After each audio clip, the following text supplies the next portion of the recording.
مومن جو فدا نقش کفے پائے نبی ہو زہر قدم آج بھی عالم کا خزینہ، گر سنت نبوی کی کرے پیروی امت، طوفان سے نکل جائے گا پھر اس کا سفینہ، طوفان سے نکل جائے گا پھر اس کا سفینہ۔ نحمدہ و نصلی علی رسولہ الکریم۔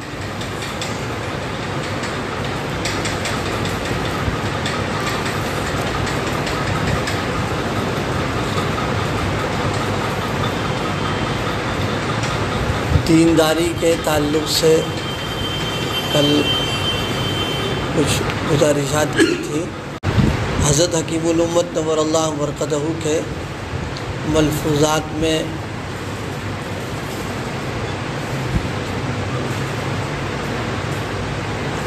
اسی کے تعلق سے کچھ باتیں، خاص طور سے آج کل ہم لوگوں میں ایک مایوسی کی کیفیت ہو رہی ہے، اور ہر آدمی کہ اب کیا ہوگا، ایک خوف سب لگا ہوا ہے، سب پر ہے۔ اس طرح کے حالات میں ہم کو کیا کرنا ہے؟ حضرت نے چند باتیں لکھی ہیں، اور ان باتوں کے سلسلے میں حضرت نے فرمایا، میں بقسم عرض کرتا ہوں اور خدا کی ذات پر بھروسہ کر کے کہتا ہوں۔ اصل سب سے بڑی بات جو ہے ہماری کیا ہے؟ ہم اپنی تکلیفوں کو، پریشانیوں کو، اپنے جو حالات ہیں اس کا تو ہم ذکر کرتے ہیں، اس کا ہم کو احساس بھی ہوتا ہے، لیکن آگے جو اس کے علاج کی بات ہے اس پر ہم نہیں جاتے۔ ظاہر ہے کہ مریض کو اپنی بیماری کا احساس ہے، اور مریض جو ہے سمجھ رہا ہے کہ ہمارے اندر یہ مرض ہے، تو یہ اتنا سمجھنا اور احساس جو ہے یہ تھوڑی نہ کافی ہے اس کے صحت مند ہونے کے لیے، اسے تو کچھ کرنا ہی پڑے گا۔ ایک بہت موٹی سی بات ہے، دیکھیے، ہم سب لوگ جانتے ہیں کہ ایک مسلمان ہونے کی حیثیت سے دین پر عمل کرنا یہ ہماری ذمہ داریوں میں ہے۔ اپنے آپ کو دیندار بنانا اور اس کی فکر کرنا، یہ سب ہم سب کی فرائض میں سے ہے۔ اب ان حالات میں ہم میں سے کتنے لوگ ہیں جنہوں نے اس اعتبار سے اپنے طرف توجہ دی ہو اور اپنی کمیوں کے دور کرنے کی فکریں کی ہوں، اور جن اعمال کا اہتمام نہیں کر رہے تھے ان اعمال کا اہتمام بڑھ گیا ہو۔ اس اعتبار سے اگر ہم اپنے آپ کو دیکھیں تو ہم سمجھتے ہیں کہ ایک دم صفر نظر آئے گا معاملہ۔ بہت دین کے بہت سارے کاموں کی بات نہیں ہے، صرف نماز کی بات دیکھیے۔ فجر کی نماز کے سلسلے میں اگر مسجدوں میں جایا جائے اور دیکھا جائے کہ محلوں میں جو تناسب ہماری آبادی کا ہے اس کے اعتبار سے فجر کی نماز میں مسجد میں حاضری کا تناسب کتنا ہمارا ہوتا ہے، اندازہ لگ جائے گا اس کے اندر۔ اور 5 وقتہ نمازوں میں ہماری حاضری کا حال کیا ہے؟ عموماً ہو یہ رہا ہے کہ آبادیوں میں وہی لوگ نماز پڑھنے آ رہے ہیں جو بالکل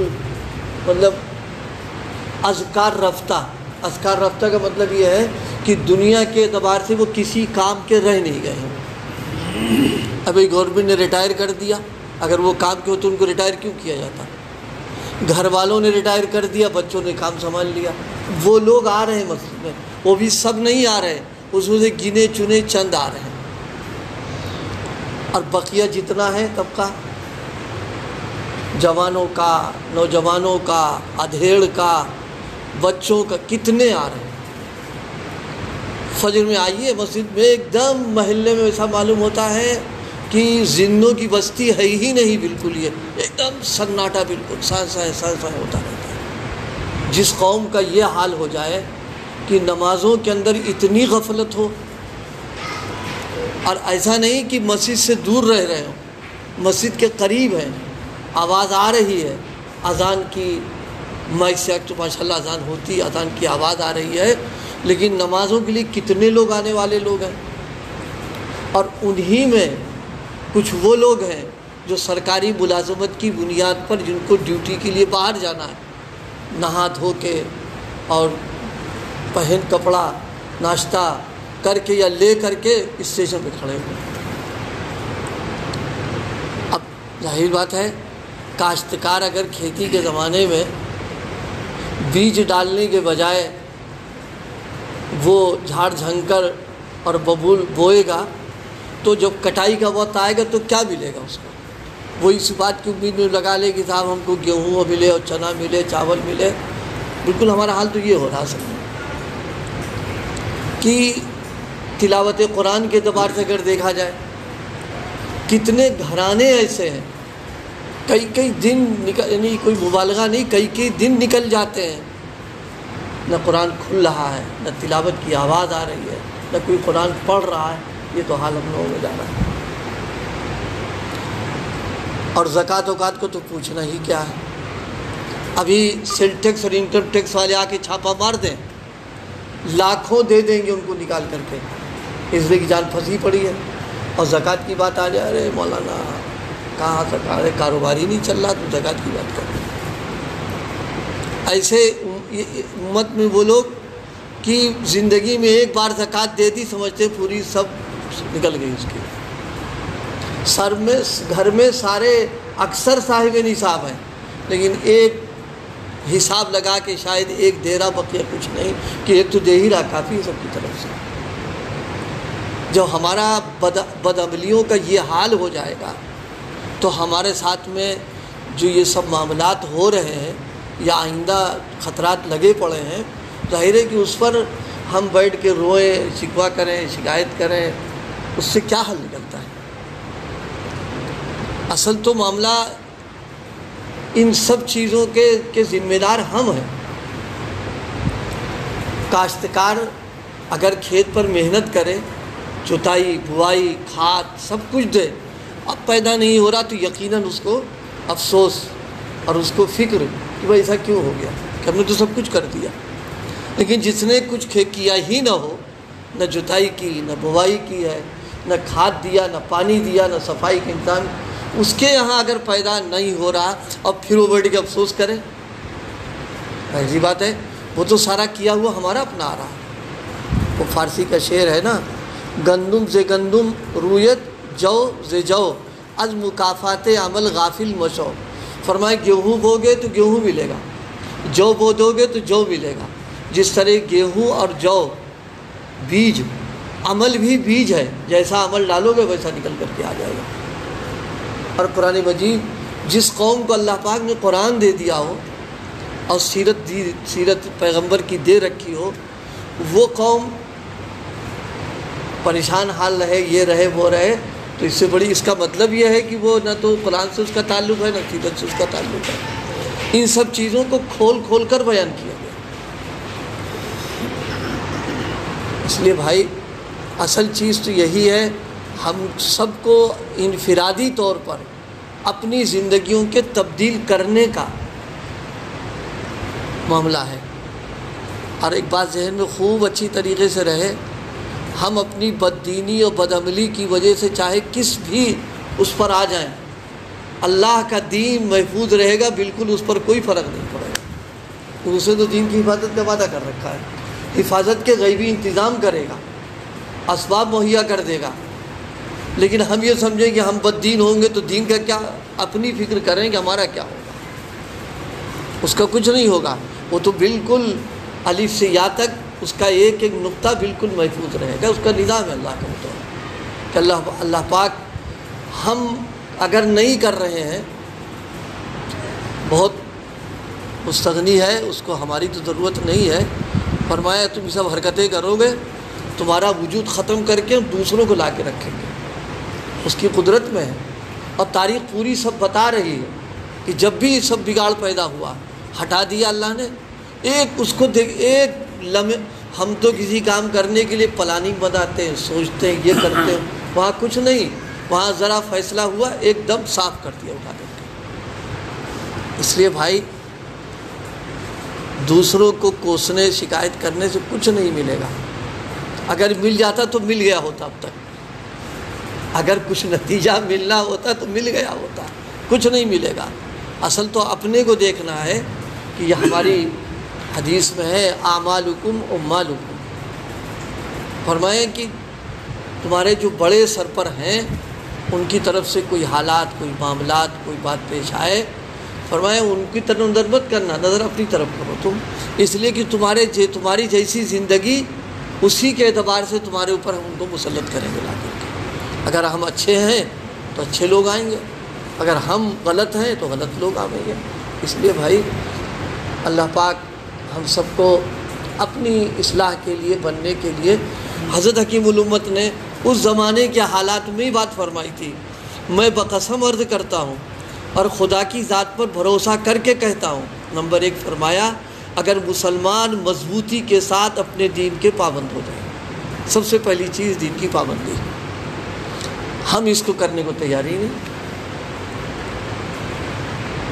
کتنی دین کے اعتبار سے محنتیں ہو رہی ہیں آج کے دور میں، اتنی شاید پہلے نہیں ہو رہی ہوں گی، لیکن نتیجہ کیا ہو رہا ہے؟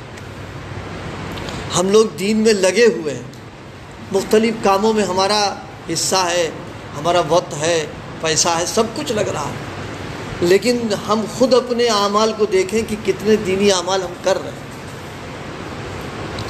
کتنا ہم گناہوں سے بچ رہے ہیں، برائیوں سے کتنی ہم کو نفرت پیدا ہو رہی ہے، کتنا ہم اپنے آپ کو برائی سے بچانے کی کوشش کر رہے ہیں۔ یہ دین میں لگنے والوں کا خود اپنا معاملہ جو ہے، اور جو لگے نہیں ان کی تو کوئی بات ہی نہیں، کیا کر رہے ہیں تو جا کر کے۔ اس لیے بھائی آج کل سب سے زیادہ جو ضرورت اس بات کی ہے اپنے کو بدلنا۔ ہم میلے کپڑے مثلا پہنے بیٹھے ہوئے ہیں، اب اس پہننے پر ہم غم کریں، رنج کریں، افسوس کا اظہار کریں، یہ تھوڑی نہ کافی ہو جائے گا اس کے لیے۔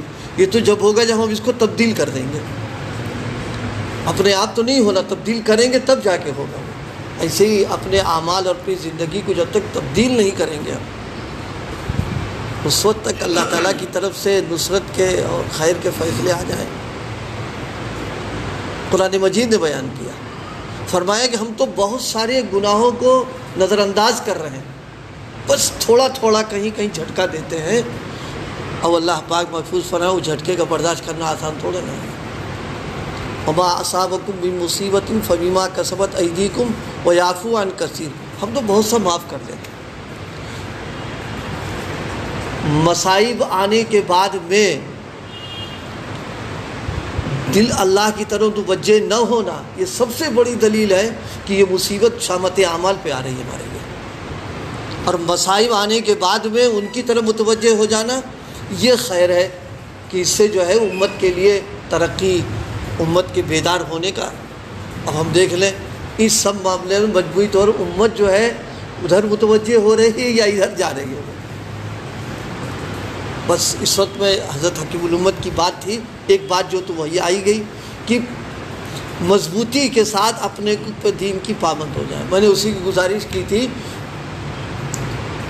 3 چیزوں کا اہتمام ہم سب کرنے لگے، ایک تو فرائض، دوسرے واجبات، تیسرے سنت موقتہ۔ اس کو تو ہر حال میں کرنا ہی کرنا ہے، اس کو تو چھوڑنا ہی نہیں کسی طرح سے۔ مستحبات ہیں، نوافل ہیں، ٹھیک ہے، کرائے اہتمام نہیں ہو پا رہا تو کوئی بات نہیں، لیکن یہ تو کرتے ہی کرتے رہے۔ ارے بھائی نہ صحیح مکھن، نہ صحیح کیا کہتے ہیں انڈا، اور نہ صحیح جو ہے عام کیا کہتے ہیں وہ بالائی ولائی، کم سے کم دال روٹی تو لو، وہ بھی نہیں لوگے تو جسم تو بیکار ہو جائے گا بالکل۔ اسی طریقے سے مستحبات ہیں، نوافل ہیں، اذکار ہیں، اعلیٰ چیز نہیں ہو پا رہا تو یہ تو کرتا رہے آدمی کم سے کم، کہ ہمارے جو فرائض ہیں، ہمارے واجبات، سنت موقتہ، اس پر اہتمام کے ساتھ عمل کرنا، یہ تب جا کر کے پکی دینداری ہوگی۔ آگے بھی حضرت 2 باتیں اور بھی کل انشاءاللہ ہو جائیں گی۔ سبحان اللہ و بحمدہ، سبحان اللہ العظیم، سبحان اللہ۔